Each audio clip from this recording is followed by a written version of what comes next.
e estava próxima a Páscoa dos judeus.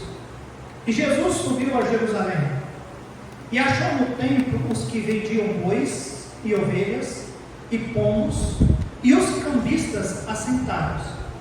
E tendo feito um açoite de cordões, lançou todos fora do templo, também os bois e ovelhas, e espalhou o dinheiro dos cambistas, e derrubou as mesas.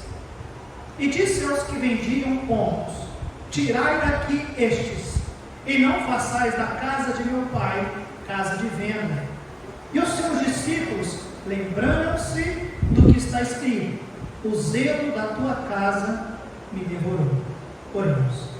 Pai, nós oramos, ó Deus, que o Senhor ajude-nos, ó Deus, na entrega da tua palavra, e Deus, que a tua palavra aos nossos corações, na nossa mente, possa gerar, ó Deus, aquilo que o Senhor realmente gostaria que nós pensássemos e até mesmo agíssemos em relação à casa do Senhor.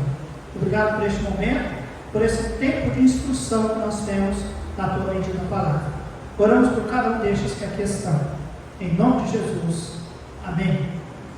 Quero falar em alguns instantes, por alguns 15, 20 minutos, sobre a casa do meu pai.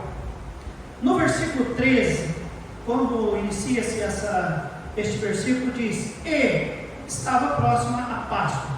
Essa palavrinha "e" está ligando as coisas que aconteceram nos versículos anteriores ao fato que agora iria acontecer.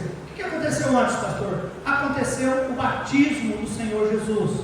O Senhor Jesus, nós sabemos, ele nasceu, cresceu, viveu, cresceu em estatura, em conhecimento, cresceu em tudo normal como qualquer outra pessoa, 100% homem que ele era.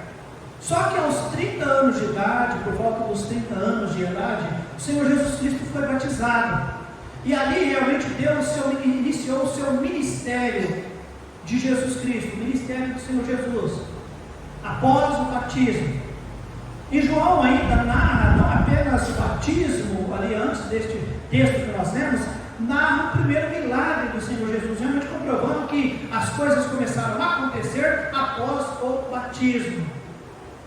Após essas duas fatos que realmente comprovam o início do ministério do Jesus, 100% homem, mas também 100% Deus, aconteceu que Jesus, versículo 13, estava próximo à Páscoa dos judeus, e Jesus subiu a Jerusalém.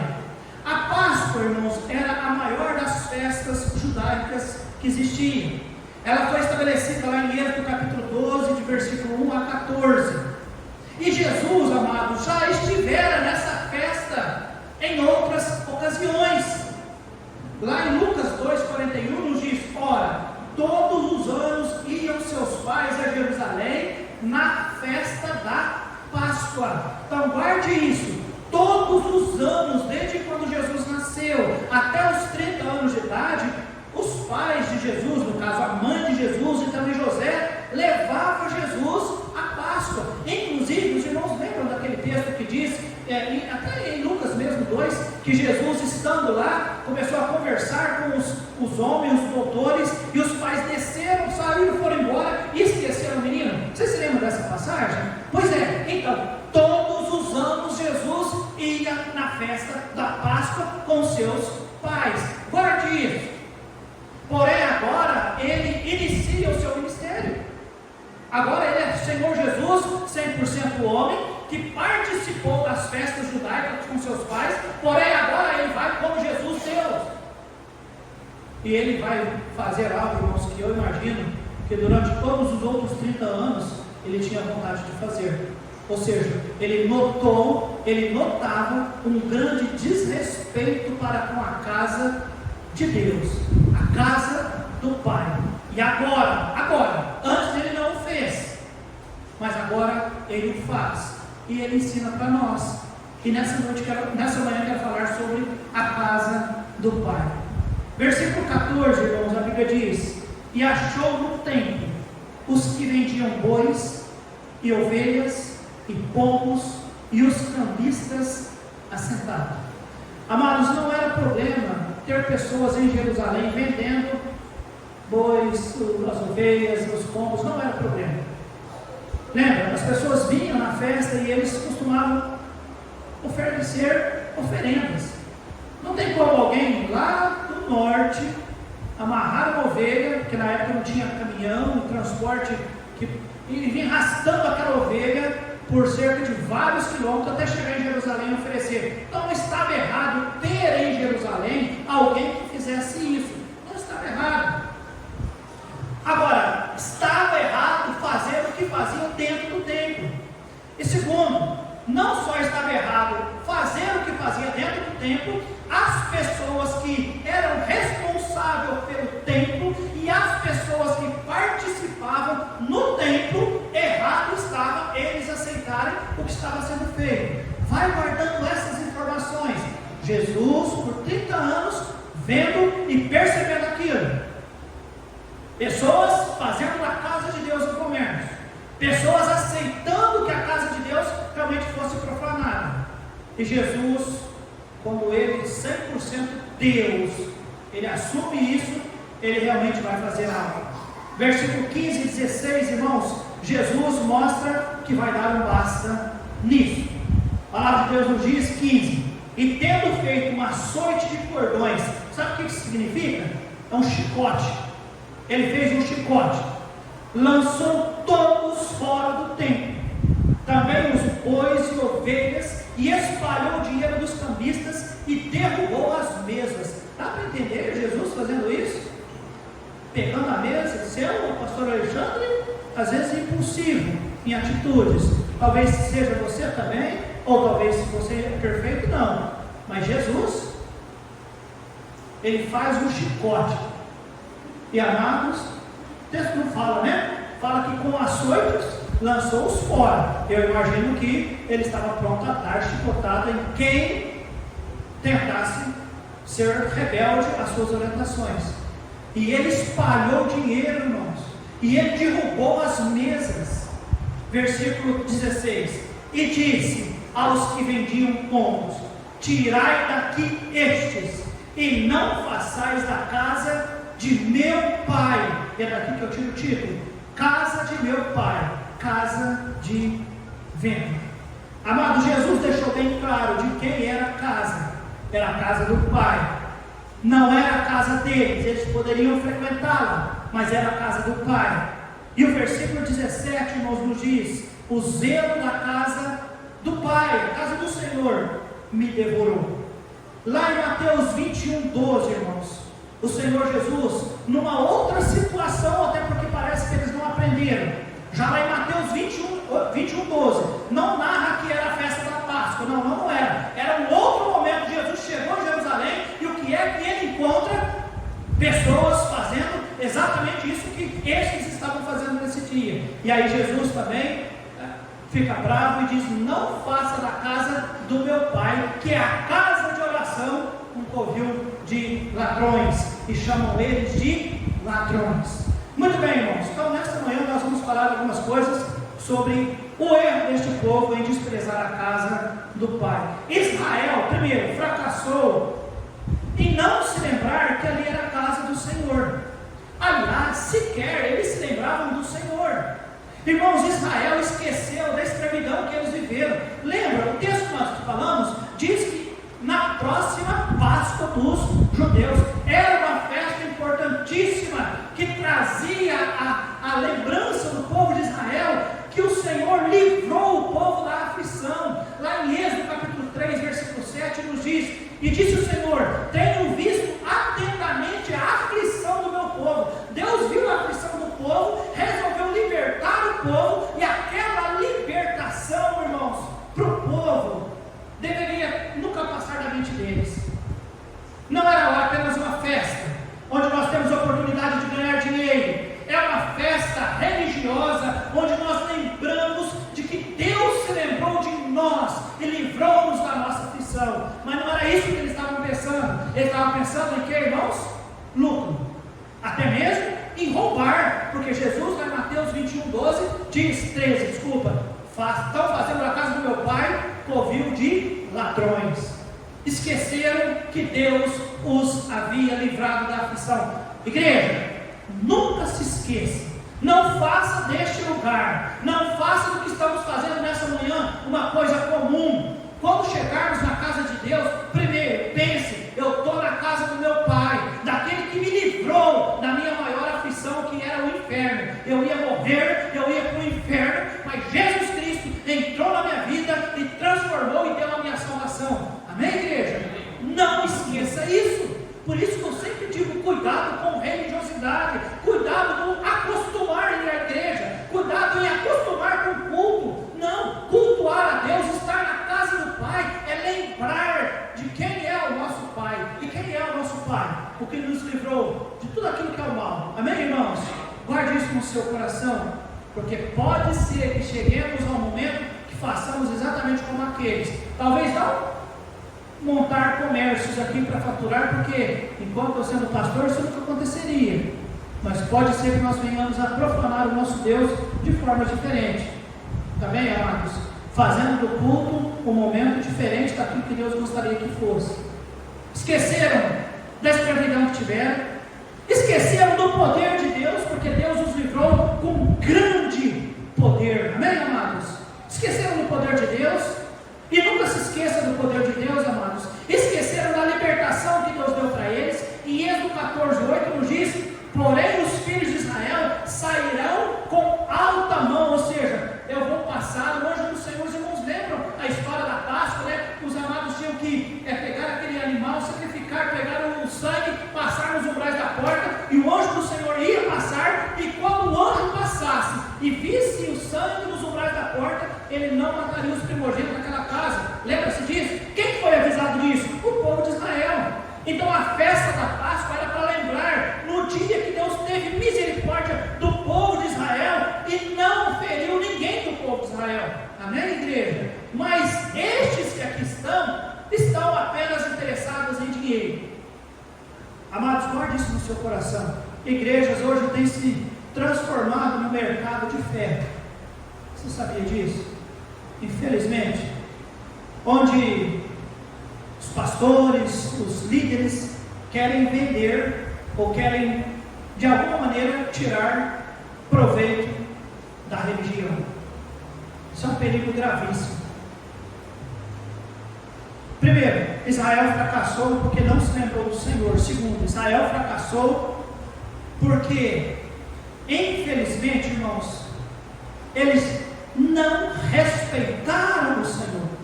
Não era problema apenas de amnésia, não.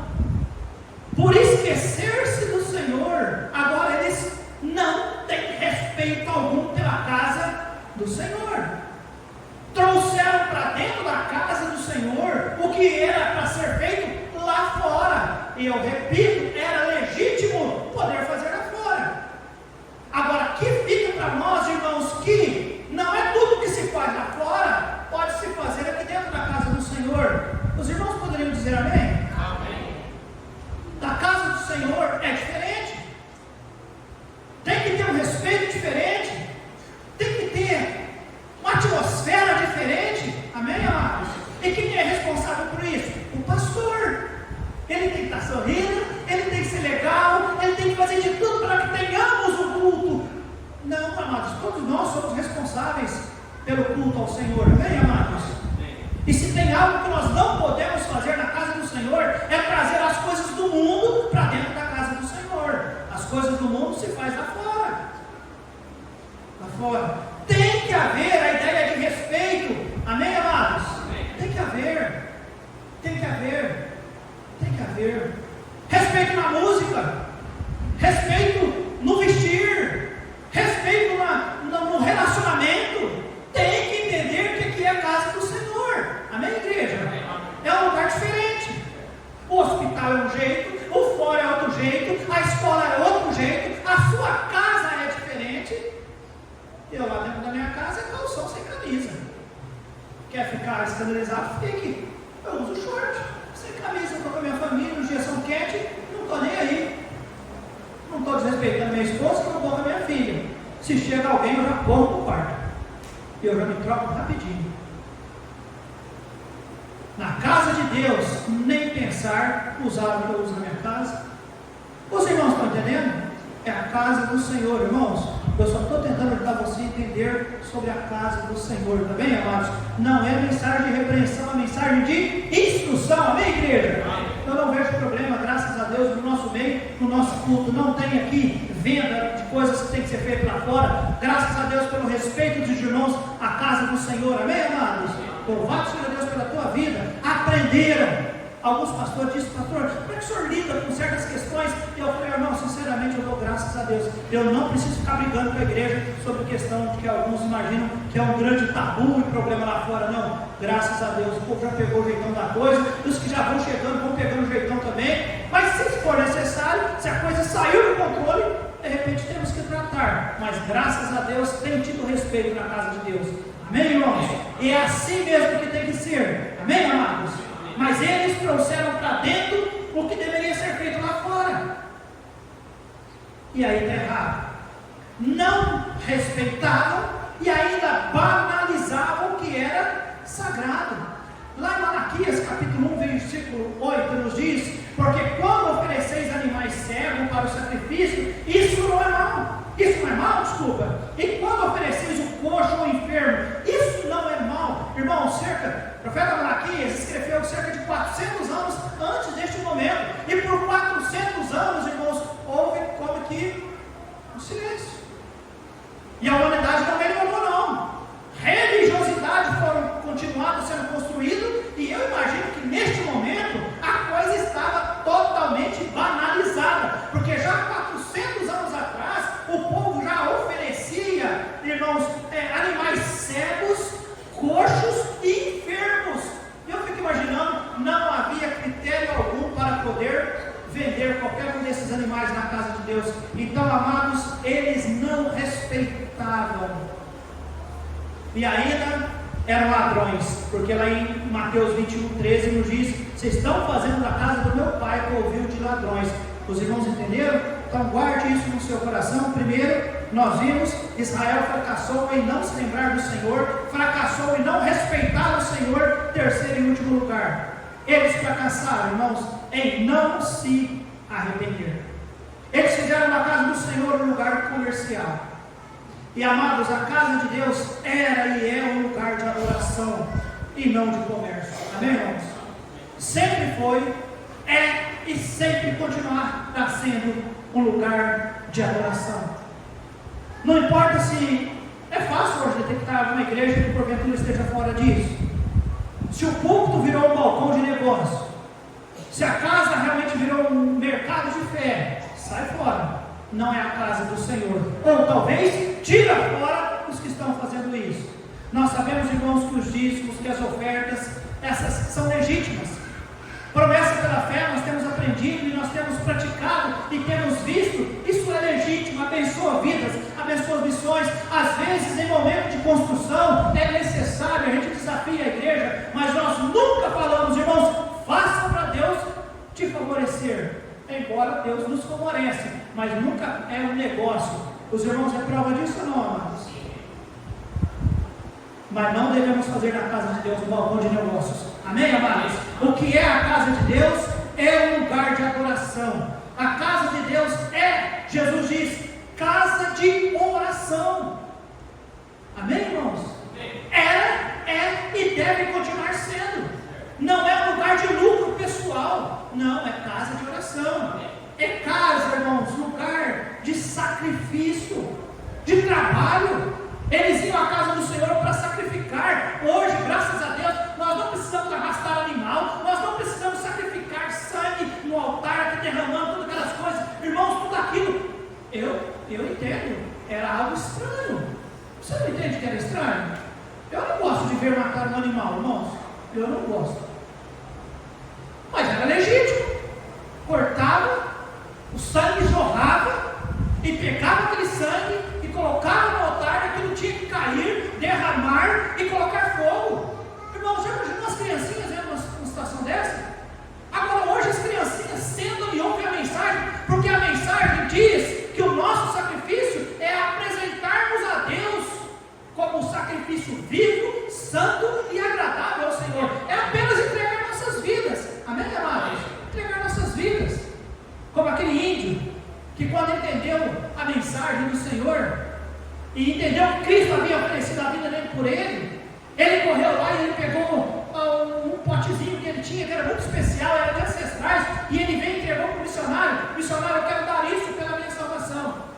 Aí o missionário falou: não, isso não serve. Ele correu lá e pegou uma das suas armas, as melhores que ele tinha, a mais preciosa de todo mundo. Ele trouxe e entregou ao missionário: eu quero entregar isso aqui, porque eu fui tocado, eu preciso fazer algo por Jesus. Aí o missionário falou: você não precisa, porque isso não serve para você oferecer pela sua salvação. Aquele índio voltou para trás, olhou na sua casa, procurou tudo, não encontrou nada. Ele voltou, ele caiu de joelhos diante do missionário e disse: missionário, e ele chorando, chorando, chorando: então será que Jesus aceita a minha vida? Eu entrego a minha vida em resposta. Aí o missionário disse: é isso aí que Deus aceita, sua vida. Isso aqui é a casa de consagração, amém, irmãos? Vamos consagrar nossas vidas ao Senhor. É isso que devemos fazer. Eu vou à casa de Deus para adorar, para orar, para me oferecer ao Senhor. Senhor, olha a minha vida, e Senhor, eu estou entregando a minha vida ao Senhor, amém, amados? Então que Deus ajude em nossas lembranças, que Deus ajude no nosso respeito, que Deus ajude na nossa adoração, e vamos continuar mantendo este lugar como sendo a casa do Pai, casa de Deus, amém, amados? Não deixemos isso fugir de nós. Vamos cobrir nossas cabeças, fechar os olhos e vamos orar. Pai, nós lemos, ó Deus, que lá, João 2,17, o zelo da tua casa me devorou. Pai de amor, não deixe-nos, ó Deus, de maneira alguma desprezar este lugar, fazer deste lugar uma coisa comum, trazer coisa do mundo para estar aqui, oferecer fogo estranho ao Senhor. Não, Deus, ajude cada um de nós, que haja uma boa consciência em nós. Estamos indo para a casa do nosso Pai, daquele que se lembrou de nós, daquele que livrou-nos das nossas aflições, daquele que nos libertou, daquele que nos salvou, daquele que nos aceitou. Deus, não permita eu desrespeitar o Senhor. Abra os meus olhos, o meu entendimento. Amados, a nossa apatia, a nossa preguiça, às vezes a nossa falta de firmeza, isso é um grande afronta e desrespeito ao nosso Senhor. Talvez estar na casa de Deus com o coração amargurado, ou talvez com algum sentimento contrário ao que Deus gostaria que tivéssemos. Isso é um desrespeito ao Deus da casa. Deus, ajude-nos, ó Deus, ativa as nossas lembranças, trabalhe nos nossos corações e ajude-nos, ó Deus, não apenas lembrar, respeitar, mas realmente, ó Deus Pai, fazer da tua casa um lugar de adoração, de oração e de consagração, porque entendemos que é a casa do Senhor. Grandes decisões foram tomadas neste lugar, e eu creio que muitas outras ainda continuarão. Que nós tenhamos alegria, contentamento, quando falamos: vamos à casa do Senhor, porque é a casa de Deus. Muito obrigado, Deus, pela liberdade e pela oportunidade de ministrar. E ajude-nos, ó Deus, a gozar da alegria de ter a casa do Senhor e o Deus da casa para estar conosco. Em nome de Jesus é que agradecemos. Amém e amém.